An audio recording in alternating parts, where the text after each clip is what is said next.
অনুমান 1 থেকে 1.5 ঘটিকার সময় কামরাঙ্গীরচর এলাকার মাতবর বাজার এলাকায় আমাদের একটা নিয়মিত চেকপোস্ট চলছিল। এই চেকপোস্টে আমরা 3জন সন্দেহভাজন লোককে চ্যালেঞ্জ করি এবং তাদেরকে আমরা তল্লাশির আওতায় নিয়ে আসি।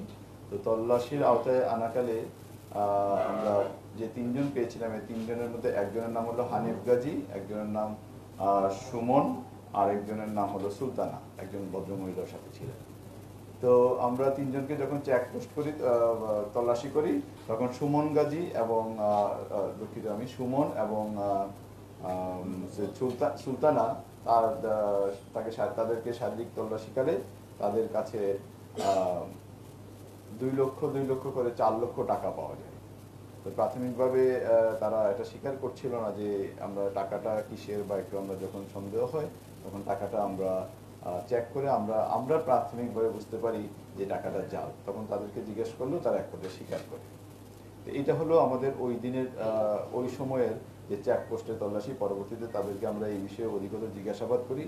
জিজ্ঞাসাবাদ করলে তারা আমাদেরকে জানায় যে তারা এই আসন্ন যে পবিত্র ঈদ উল ফিতর এবং চলমান যে রমজান মাস, এই রমজান মাসে মানুষের যে কর্মচাঞ্চল্য থাকে এবং ব্যস্ততা থাকে ব্যবসা বাণিজ্য এবং আর্থিক লেনদেনে, এই সুযোগটাকে কাজে লাগিয়ে তারা এই জাল টাকাগুলো বাজারে ছড়িয়ে দিবে এবং তারা জাল টাকার বিনিময়ে পণ্য ক্রয় করবে।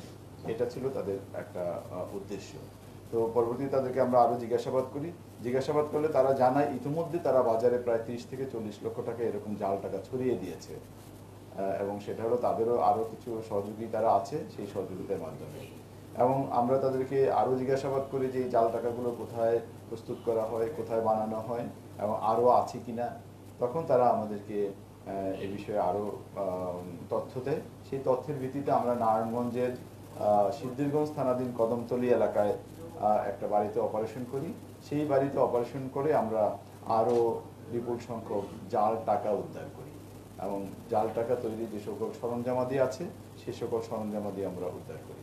এবং সেই জাল টাকার মধ্যে ওখানে আমরা প্রথমে যে আমরা 4 লক্ষ টাকা পেলাম, ওই বাড়ি থেকে আমরা আরও 16 লক্ষ টাকা একেবারে ফিনিশ প্রোডাক্ট, যেটা আর কি আমি যদি আপনাদেরকে একটু ইয়ে করি, এটা এই টাকাটা একবারে ফিনিশড। এরকম এটা একটা 500 টাকার নোট জাল এবং এটা একটা 1000 টাকার নোট জাল।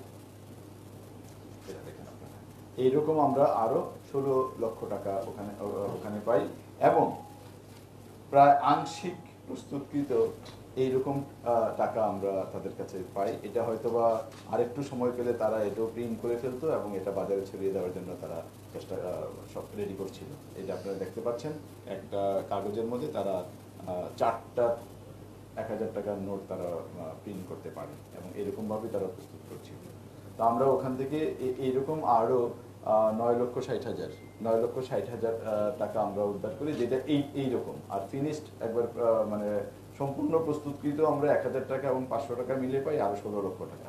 আর 16 লক্ষ এবং এটা হলো 9,60,000 টাকা। এটা হলো আমাদের টাকা। আর আমরা ওখান থেকে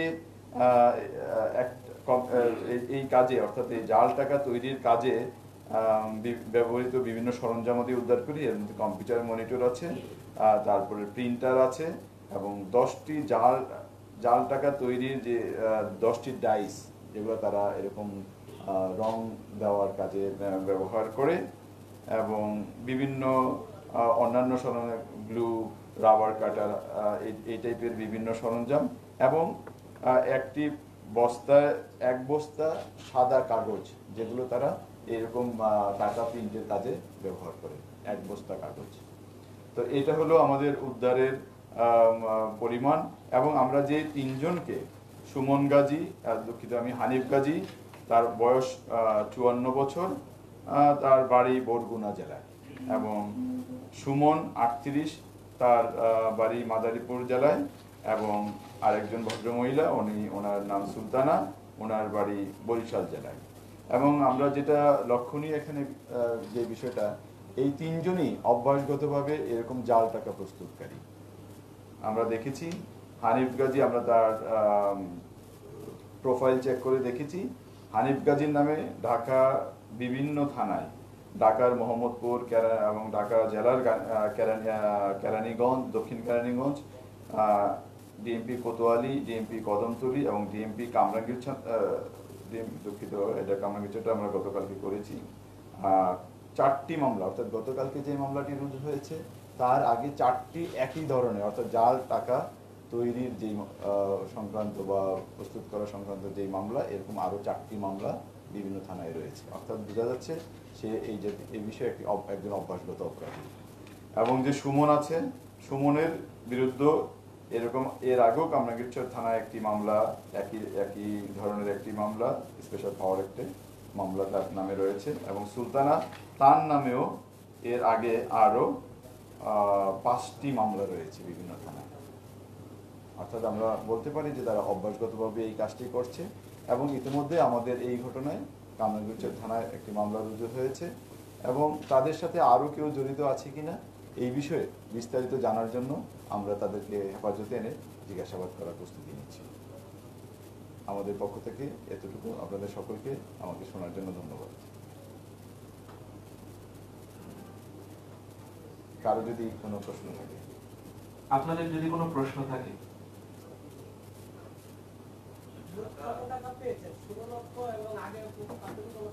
আমি শুরুতেই বলেছি আমরা প্রথম চেকপোস্টে পেয়েছি 4 লক্ষ টাকা। পরবর্তীতে তাদের যে কারখানা, অর্থাৎ যেখানে তারা জাল টাকা প্রস্তুত করে, ওখানে প্রথমে পেয়েছি 4 লক্ষ টাকা এবং তাদের কারখানায় পেয়েছি 16 লক্ষ টাকা, অর্থাৎ 20 লক্ষ টাকা একেবারে ফিনিশড প্রোডাক্ট, যেটা বাজারে ছেড়ে দেওয়ার মতো অবস্থায় আছে। এইরকম, এই যে আমার হাতে দুটো দেখছেন, দুটো জাল টাকা, একটা 500 টাকার নোট, একটা 1000 টাকার নোট, এটা একেবারে ফিনিশড প্রোডাক্ট। আর এইরকম পেয়েছি, অর্থাৎ যেটা প্রস্তুত করছিল তারা, এরকম পেয়েছি 9,60,000 টাকা।